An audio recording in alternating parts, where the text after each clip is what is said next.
All India radio के विदेश प्रसारण प्रभाग की हिंदी सेवा का ये है सोशल मीडिया कार्यक्रम। स्वीकार कीजिए नीलम मलकानिया का प्यार भरा नमस्कार। स्वागत आप सभी का। हमेशा की तरह इस एपिसोड में भी हम आपके लिए लेकर आए हैं कुछ संदेश, कुछ जानकारियां। बने रहिएगा हमारे साथ। ये ऑल इंडिया रेडियो की हिंदी सेवा है। अब आप नीलम मलकानिया से समाचार सुनिए। पहले मुख्य समाचार। वित्त मंत्री ने 20 लाख करोड़ रुपए के प्रोत्साहन पैकेज का ब्यौरा दिया। कारोबार के लिए 3 लाख करोड़ रुपए के ऋण बिना किसी जमानत के देने की घोषणा। सरकार के 24% ईपीएफ योगदान को 3 और महीने के लिए बढ़ाया गया। टीडीएस और टीसीएस की दरों में 25% की कटौती। गृह मंत्री ने कहा, केंद्रीय सशस्त्र बल की सभी कैंटीन्स में केवल स्वदेशी उत्पाद बेचे जाएंगे और देश में कोरोना वायरस से स्वस्थ होने की दर 32.82% हुई। अब समाचार विस्तार से। आत्मनिर्भर भारत योजना के अंतर्गत सरकार ने पहले प्रोत्साहन पैकेज की घोषणा की है। प्रधानमंत्री नरेंद्र मोदी ने राष्ट्र के नाम अपने संबोधन में भारत को आत्मनिर्भर बनाने का आह्वान करते हुए इस योजना का ऐलान किया था। नई दिल्ली में मीडिया को संबोधित करते हुए वित्त मंत्री निर्मला सीतारमण ने प्रधानमंत्री द्वारा घोषित वित्तीय पैकेज के बारे में विस्तार से जानकारी दी।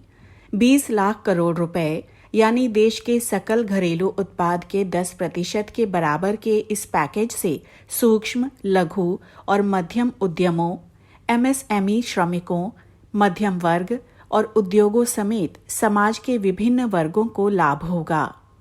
सुश्री सीतारमण ने 6,40,000 करोड़ रुपए के 15 विशेष वित्तीय पैकेजों की घोषणा की। वित्त मंत्री ने श्रमिकों के कल्याण के भी कई उपायों की घोषणा करते हुए कहा कि इससे 72 लाख मजदूरों को लाभ होगा। उन्होंने कहा कि ईपीएफ 12% की बजाय 10% की दर से काटा जाएगा। 15,000 रुपये मासिक से कम वेतन पाने वाले श्रमिकों का ईपीएफ सरकार अदा करेगी। सरकार 3 और महीनों तक श्रमिकों के वेतन का 12% ईपीएफओ में जमा कराएगी। इससे पहले सरकार ने मार्च में श्रमिकों की भविष्य निधि की राशि का मई तक भुगतान करने की घोषणा की थी। भविष्य निधि में श्रमिकों के वेतन से अनिवार्य रूप से काटी जाने वाली 12% राशि घटाकर 10% कर दी गई है। भवन निर्माण कंपनियों को राहत देते हुए वित्त मंत्री ने रेलवे, सड़क परिवहन और राजमार्ग मंत्रालय तथा केंद्रीय लोक निर्माण विभाग की अधूरी परियोजनाओं को काम पूरा करने के लिए 6 महीने की और मोहलत दे दी है। वित्त मंत्री निर्मला सीतारमण ने आयकर दाताओं को राहत देते हुए वर्ष 2019-20 के आयकर रिटर्न भरने की तारीख 30 नवंबर तक बढ़ा दी है। विवाद से विश्वास योजना के अंतर्गत अतिरिक्त राशि के भुगतान की तारीख 31 दिसंबर तक बढ़ा दी गई है। एक अन्य महत्वपूर्ण घोषणा में स्रोत पर कर की कटौती और स्रोत पर कर संग्रह अगले वर्ष 31 मार्च तक घटाकर 25% कर दिया गया है। इस फैसले से आम लोगों को 50,000 करोड़ रुपए से अधिक नकद राशि उपलब्ध हो सकेगी। आयकर विवरणी भरने की अंतिम तारीख इस साल 30 नवंबर कर दी गई है, जबकि टैक्स ऑडिट की तिथि 30 सितंबर से 31 अक्टूबर होगी। ये समाचार हमें समाचार सेवा प्रभाग की वेबसाइट से प्राप्त हुए। गृह मंत्रालय ने फैसला किया है कि अब केंद्रीय सशस्त्र पुलिस बल सीएपीएफ की सभी कैंटीन में केवल स्वदेशी उत्पाद ही बेचे जाएंगे। केंद्रीय गृह मंत्री अमित शाह ने ट्विटर पर कहा कि ये फैसला देश भर में सीएपीएफ की सभी कैंटीन्स में 1 जून 2020 से लागू होगा। इसके तहत लगभग 28 अरब रुपए के सामान की खरीद की जाएगी। श्री शाह ने कहा कि सीएपीएफ के लगभग 10 लाख कर्मियों के 50 लाख परिजन स्वदेशी उत्पादों का उपयोग करेंगे। गृह मंत्री ने सभी नागरिकों से स्वदेशी उत्पादों का उपयोग करने और देश को आत्मनिर्भर बनाने की अपील की। उन्होंने कहा कि ये पीछे रहने का नहीं, बल्कि संकट को अवसर में बदलने का समय है। देश में कोरोना वायरस से स्वस्थ होने की दर 32.82% हो गई है। स्वास्थ्य एवं परिवार कल्याण मंत्रालय ने कहा है कि अब तक 24,386 लोग ठीक हो चुके हैं और अब लगभग हर तीसरा व्यक्ति स्वस्थ हो रहा है। पिछले 24 घंटों में कोविड-19 संक्रमण के 3,525 नए मामलों की पुष्टि के साथ संक्रमित लोगों की संख्या 74,281 हो गई है। दिल्ली में पिछले 24 घंटों के दौरान 359 नए मामलों की पुष्टि के साथ ही संक्रमितों की संख्या 7,998 हो गई है। अब तक 2,858 मरीज ठीक हो चुके हैं। राष्ट्रीय राजधानी में ठीक होने की दर 35.73% हो गई है। पिछले 24 घंटों में 20 लोगों की मौत के साथ ही इस वायरस से अब तक मरने वालों की संख्या 106 हो चुकी है। इसी के साथ ये समाचार बुलेटिन समाप्त हुआ। दोस्तों, इस वक्त दूरभाष के माध्यम से हमसे जुड़ रहे हैं डॉक्टर मनमोहन, जो कि सवाई मानसिंह अस्पताल जयपुर में कार्यरत हैं और हड्डी रोग विभाग में काम करते हैं। आपको बताएं कि कुछ समय पहले डॉक्टर साहब खुद कोरोना पॉजिटिव हो गए थे। आइए इनसे इनका अनुभव जानते हैं। डॉक्टर मनमोहन, आपका स्वागत है हमारे कार्यक्रम में। हमें सबसे पहले ये बताइए कि इस समय आपकी सेहत कैसी है? जी मैम, अभी मैं बिल्कुल फाइन हूँ, बिल्कुल हेल्दी हूँ, ऐसे कोई सिम्टम नहीं है। और ये कैसे हुआ, कैसे आप दूसरों का इलाज करते करते खुद संक्रमित हो गए? मैं चाहूँगी कि आप हमारे श्रोताओं को इस बारे में ज़रूर कुछ बताएं। जी मैम, मैं एसएमएस के एक पार्ट है काउंटिया हॉस्पिटल, वहाँ पे मैं ओपीडी देखता था। वहाँ से मेरे मतलब कोरोना से मैं पॉजिटिव पाया गया। उसके बाद में मुझे एसएमएस में कोटेज वार्ड में भर्ती किया गया। वहाँ 10 दिन करीब मेरा इलाज चला और इलाज के दौरान मेरी 10 दिन बाद मेरी रिपोर्ट नेगेटिव आई और मुझे है ना उसके बाद में डिस्चार्ज किया गया और 14 दिन के लिए घर पे होम क्वारंटाइन किया गया। अभी तो हम जब भी किसी के बारे में सुनते हैं कि वो कोरोना पॉजिटिव हो गए हैं तो मन में बहुत ज़्यादा डर बैठ जाता है, एक दहशत है इस नाम को लेकर। आप ये बताइए कि इस दौरान आपने क्या सावधानियां बरती हैं और जब रिपोर्ट्स नेगेटिव आई हैं तो आप क्या मानते हैं कि किन दवाइयों की वजह से या किन सावधानियों की वजह से ऐसा हो पाया? देखो नीलम जी, कोरोना किसी को भी हो सकता है। अगर कोरोना हो गया तो पहले तो उसका एक्सेप्ट करें, डट के मुकाबला करें, घबराएं नहीं, अपने आप को मेंटली और इमोशनली स्ट्रांग बनाएं। उसके बाद में जो है, एक तो आप है ना बार बार घर पे हैंड वॉश करें, मास्क लगा के रखें हमेशा। अगर जरूरी हो तो घर पे भी आप मास्क लगाएं, सोशल डिस्टेंसिंग का पालन करें और जरूरी हो तो ही आप घर से बाहर निकलें। घर पे जी मैम, वहाँ पे जो मेरा इलाज चला है उसमें हाइड्रोक्सीक्लोरोक्विन दी गई है 5 दिन के लिए 200 मिलीग्राम सुबह शाम और विटामिन सी, जो जिससे खट्टी चीजें से विटामिन सी अपन मतलब ले सकते हैं, वो विटामिन सी वहाँ दी गई। और क्या सावधानियां आम लोगों को बरतनी चाहिए इस दौरान, जो लोग अभी घर पर हैं, लॉकडाउन में हैं, बाहर कहीं नहीं जा रहे हैं, लेकिन उन्हें भी घर पर रहते हुए क्या सावधानियां बरतनी चाहिए? नीलम जी, उनको बार बार घर पे हैंड वॉश करना चाहिए साबुन से और हमेशा मास्क लगा के रखना चाहिए। हो सके तो घर में भी मास्क लगा के रखें।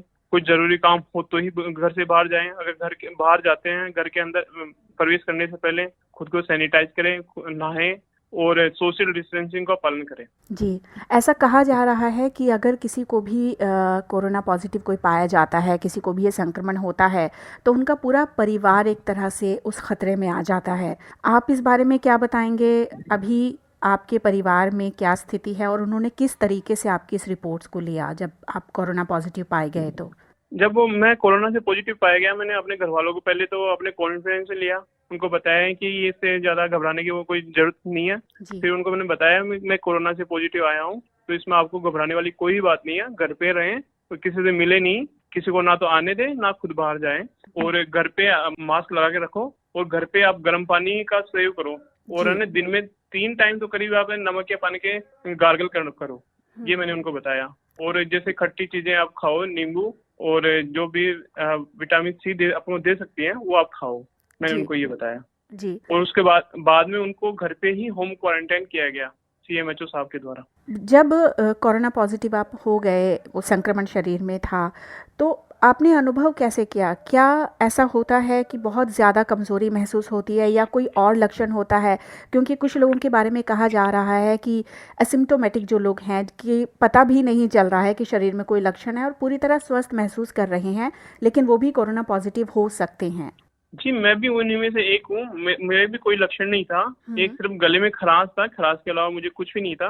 तो मैं एडमिट रहा, तो वहाँ भी मैं मतलब मैक्सिमम टाइम में गर्म पानी ही पीता था। तो इसमें मैक्सिमम पेशेंट तो अपने एसिम्प्टोमेटिक है, सिम्टम तो किसी का आ ही नहीं रहे। बहुत कम को सिम्टम आ रहे हैं और बहुत कम को मेडिसिन इनकी रिक्वायरमेंट पड़ रही है। तो इससे मैं श्रोताओं को ये बोलना चाहूँगा कि अगर हो भी जाए तो घबराए नहीं। कुछ लोगों के पास क्योंकि जानकारी हमें अलग अलग माध्यम से मिल रही है, कुछ लोगों के पास दवाई मौजूद है, हाइड्रोक्सी क्लोरोक्वीन आम लोग भी ले रहे हैं, उनके बारे में आप क्या कहना चाहेंगे? जी हाँ, हाइड्रोक्सीक्लोरोक्वीन अपन प्रोफाइलेक्टिकली मैंने भी ली थी। हो सकता है मुझे उसका भी बेनिफिट मिला हो। जी, लेकिन साथ में ये भी कहा जा रहा है कि जो लोग कोरोना पॉजिटिव पेशेंट्स की देखभाल कर रहे हैं, उनके क्लोज कांटेक्ट में हैं, सिर्फ वही ये दवाई लें और बाकी लोगों को जो पूरी तरह स्वस्थ हैं, उन्हें अपने आप किसी भी तरह का एक्सपेरिमेंट करने की कोई ज़रूरत नहीं है।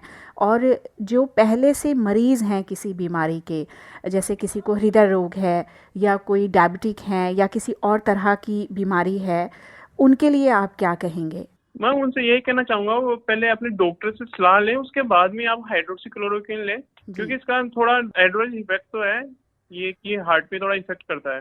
पहले यही कहना चाहूंगा कि जो पेशेंट है कोरोना पॉजिटिव पेशेंट के कांटेक्ट में है, वो ही ये दवाई ले, अनावश्यक दवाई का सेवन ना करें। आपने हमसे अपना अनुभव साझा किया, हमारे श्रोताओं के लिए संदेश दिया, आपका बहुत बहुत धन्यवाद और हम आपकी अच्छी सेहत की कामना करते हैं। आप अपना ध्यान रखिए और जल्दी से स्वस्थ होकर फिर से आप मरीजों को ठीक करने में लग जाइए। हमसे बात करने के लिए बहुत बहुत धन्यवाद आपका। जी धन्यवाद। नमस्कार, मैं जाहिद अहमद शाह, लेखक निर्देशक, मुंबई निवासी। मैं पिछले 22-23 सालों से भारतीय सिनेमा में काम कर रहा हूं बतौर निर्माता, निर्देशक और लेखक की। मुझे फिल्म इंडस्ट्री के अंदर जो पहला ब्रेक दिया था वो श्री दिलीप कुमार साहब और उनकी धर्मपत्नी सारा बानू जी ने दिया, और उन्हीं के आशीर्वाद से मैं आज तक अभी फिल्म इंडस्ट्री के अंदर काम कर रहा हूं। जैसा दोस्तों आप जानते हैं कि बहुत बड़ी महामारी जो देश के अंदर फैली हुई है कोरोना, इस महामारी से बचने के लिए हमारे प्रधानमंत्री श्री नरेंद्र भाई मोदी ने पूरे देश के अंदर लॉकडाउन लगाया हुआ है और इसके बचाव के भी उपाय बताए गए हैं, और मैं बाकायदा उन सारे नियमों का पालन कर रहा हूं जो कोरोना से बचाव के हैं, और आशा करता हूं कि आप लोग भी उन सभी नियमों का पालन कर रहे होंगे। उन नियमों में जैसे अभी मास्क लगा करके घर से बाहर निकलना, अगर बहुत ज़रूरी हो तो, अगर ज़रूरी ना हो तो आप घर से बाहर ना निकलें, और समय समय के ऊपर जो है मतलब थोड़ी थोड़ी देर के बाद हाथों को धोते रहें। अगर हाथ नहीं धो पा रहे हैं कहीं किसी वजह से, तो आप सैनिटाइज़र अपनी जेब के अंदर रखें, सैनिटाइज़र का इस्तेमाल करें, क्योंकि इस बीमारी का सिर्फ बचाव ही उपाय है। तो इसी मौजू के ऊपर मैंने एक कविता लिखी है जो मैं आपके समक्ष प्रस्तुत कर रहा हूँ। तो प्रस्तुत है कविता। चीन है तो बुरहान है, चीन है तो बुरहान है, बुरहान है तो बुखार है, बुखार है तो कोरोना है, कोरोना है तो डर है, डर है तो लॉकडाउन है, लॉकडाउन है तो जिंदगी कैद है, जिंदगी कैद है तो एक झटपटाहट है, झटपटाहट है, एक अनजानी मौत की आहट है, एक अनजानी मौत की आहट है, विश्व में घबराहट है, विश्व में घबराहट है, भूख की तड़प है, भूख की तड़प है, गांव जाते पांवों से भरी पड़ी सड़क है, गांव जाते पांवों से भरी पड़ी सड़क है।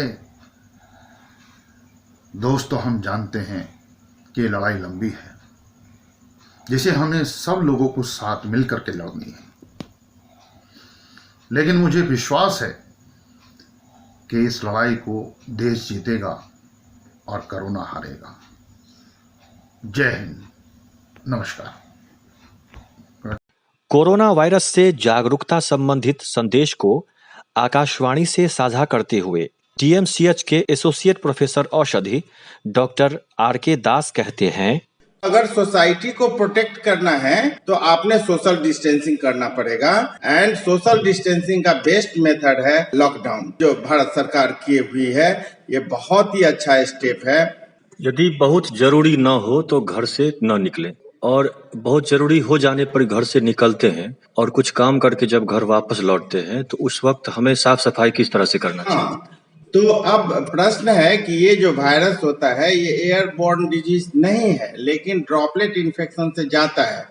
सपोज कीजिए कि आप जिस जगह से गुजर रहे हैं वहां कोई आदमी अभी थोड़ा देर पहले छींक दिया जोर से या जोर से खांसी कर दिया और वो कोरोना का पेशेंट है, तो होता क्या है कि ये वायरस थोड़ा ड्रॉपलेट में थोड़ा बड़ा रहता है, तो जो बड़ा ड्रॉपलेट है वो जल्दी सेटल कर जाता है जमीन पर, और जो छोटा ड्रॉपलेट है वो टाइम लगता है, 10 से 15 मिनट समय लगता है।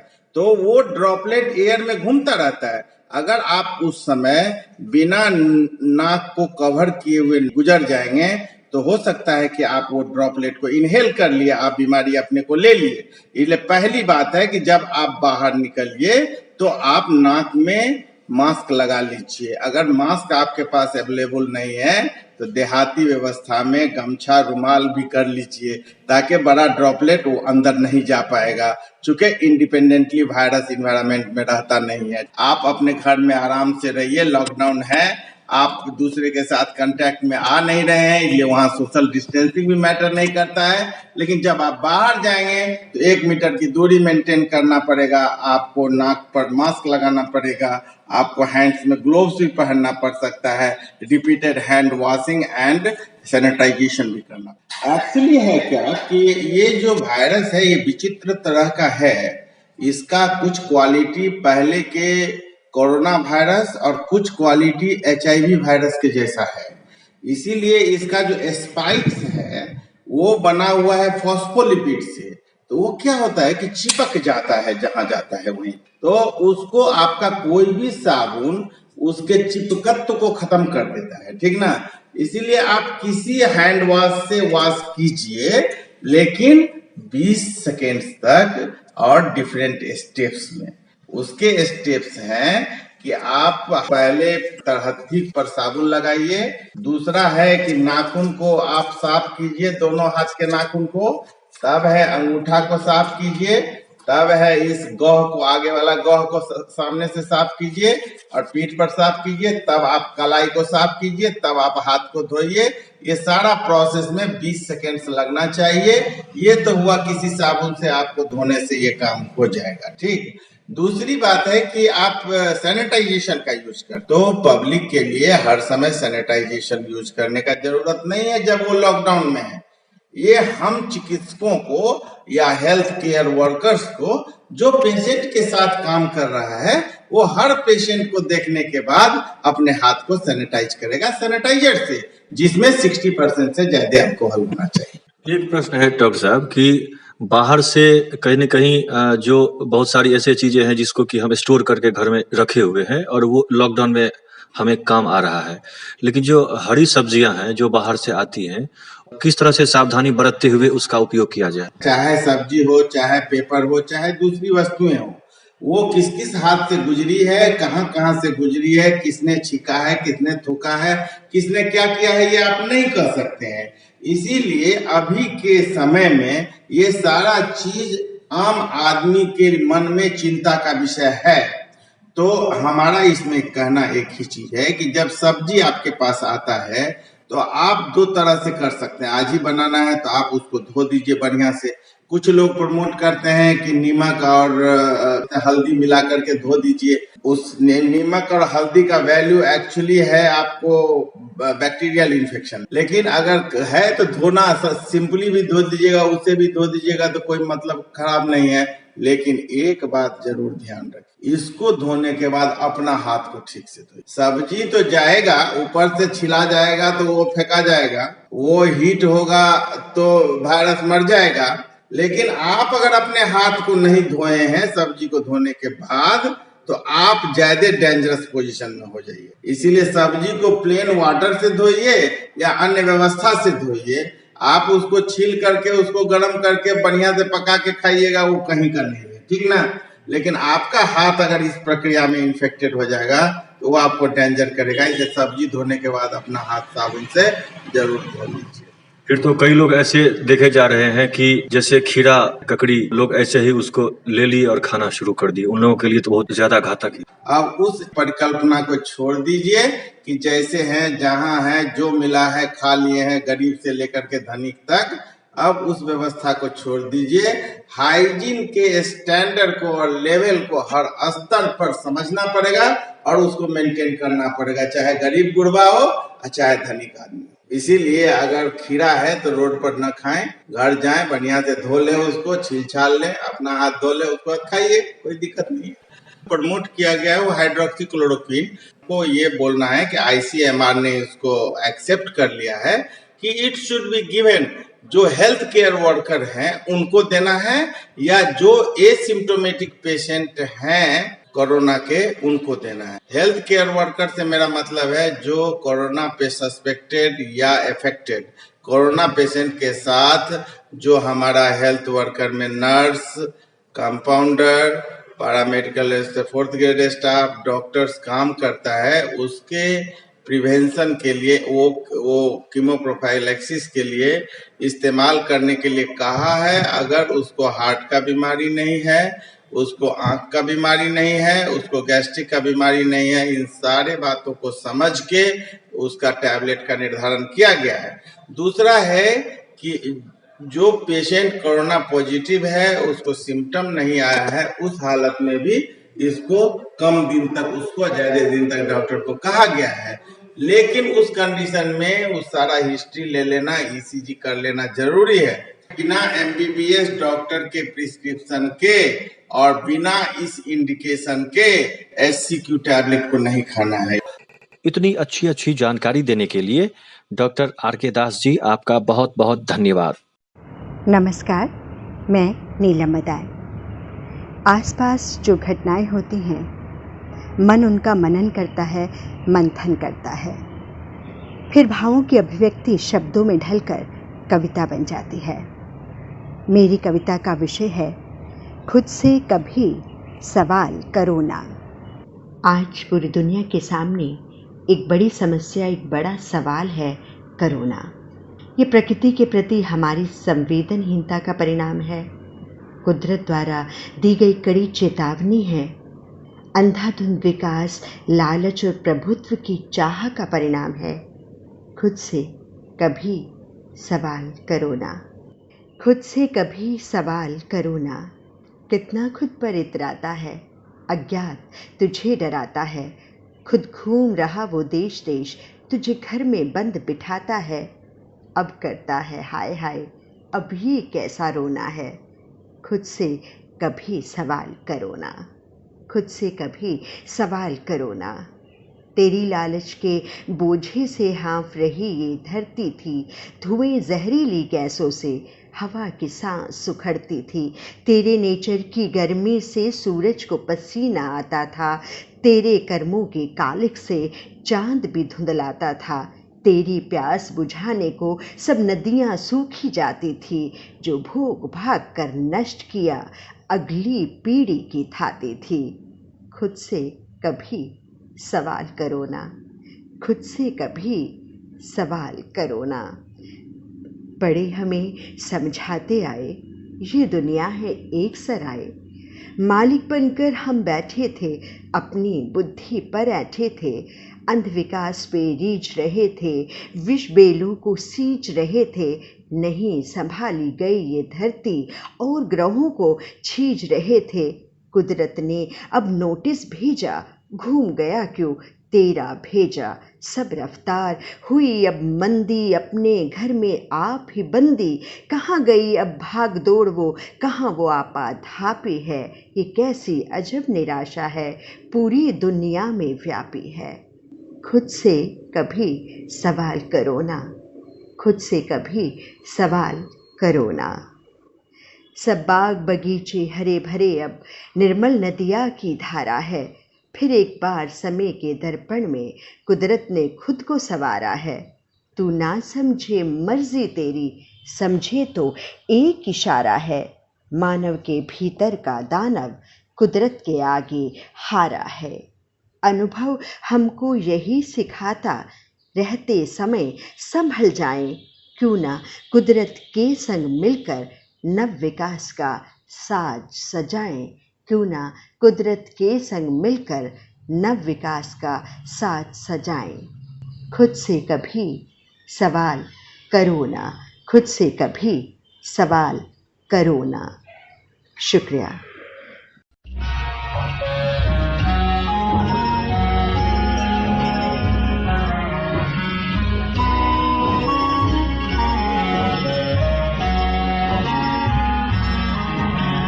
कोरोना का कहर देख कर यूं बोले भगवान, घर के अंदर रे इंसान, कुछ दिन घर में रे इंसान। अनदेखा दुश्मन करता है बहुत बड़ा नुकसान, घर के अंदर रे इंसान, कुछ दिन घर में रे इंसान।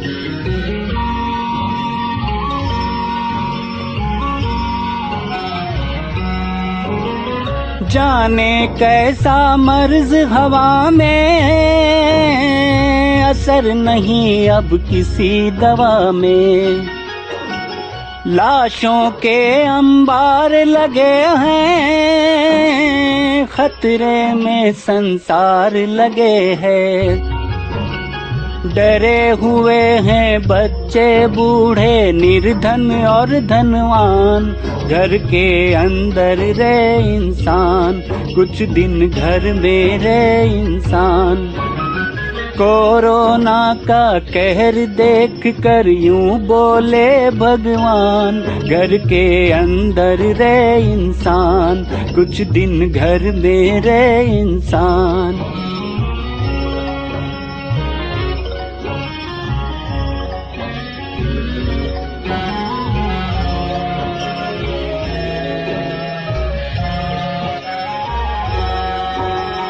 जीवन पर है संकट भारी,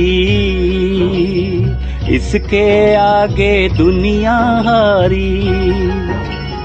सुबक रहा है चीन सरीखा, दुबक गया इटली अमेरिका। छलक पड़ी दुनिया की आंखें जब रोया ईरान, घर के अंदर रे इंसान, कुछ दिन घर में रे इंसान। कोरोना का कहर देख कर यूं बोले भगवान, घर के अंदर रे इंसान, कुछ दिन घर में रे इंसान।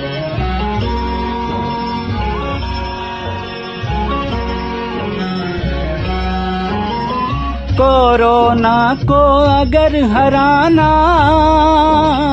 सामाजिक दूरी अपनाना, बचने का है यही तरीका, नहीं अभी तक इसका टीका। गले लगाया हाथ मिलाया तो खतरे में जान, घर के अंदर रे इंसान, कुछ दिन घर में रे इंसान। कोरोना का कहर देख कर यूं बोले भगवान, घर के अंदर रे इंसान, कुछ दिन घर में रे इंसान। धन्यवाद। आप सबको राम नारायण का नमस्कार। कार्यक्रम आपको कैसा लगा हमें ज़रूर बताइएगा। हम इंतज़ार करेंगे आपके संदेश का, आपकी प्रतिक्रिया का अपनी ईमेल आईडी पर जो है air12nm@gmail.com। अपना ध्यान रखिएगा, अपने परिवार का ध्यान रखिएगा, स्वस्थ रहिए, मस्त रहिए, नियमों का पालन करते रहिए। अगले अंक में आपसे फिर होगी मुलाकात। अब मुझे यानी नीलम मलकानिया को दीजिए इजाजत। नमस्कार।